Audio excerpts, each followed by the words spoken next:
Hello everyone, this is Cameron from I-nstein. I'm here to provide you with important notes on a feature added to our data manager, that being the cluster entities on a map and within tables. So up here in your data manager, you can obviously have all the same functions as usual of being able to create all of these different entities, going into managing them, and for say in the public folder, you have plenty of topics that are sorted by certain events, certain keywords, all show you different things that are all within each folder, and all these entities are shown to you not only in the data manager but also can be shown to you on the map.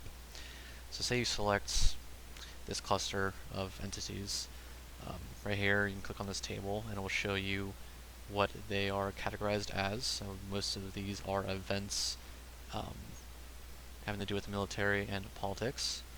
So this being shown on the map, you can right click and toggle the labels, which will tell you which each event is on the map, along with the relationships on why they are the way they are, how they're toggled, and connected.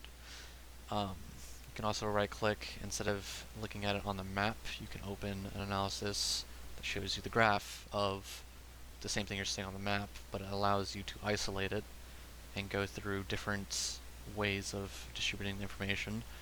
So here seems a pretty readable connection of all of these entities, and the same as you can do on the map. You can right click and view an entity.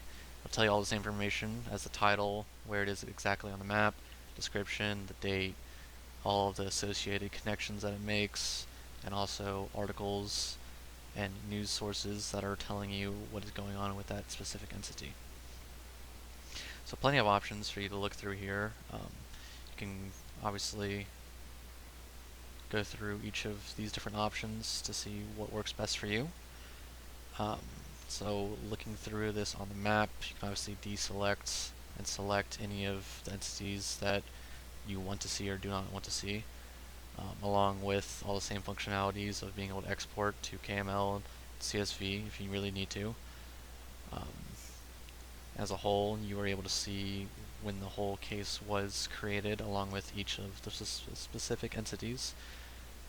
All very useful information, and doing this will improve your data visualization along with being able to get better experience in analyzing certain topics and situations. We think this is a very important feature to either get used to or at least know how it functions. And that is pretty much it. Thank you.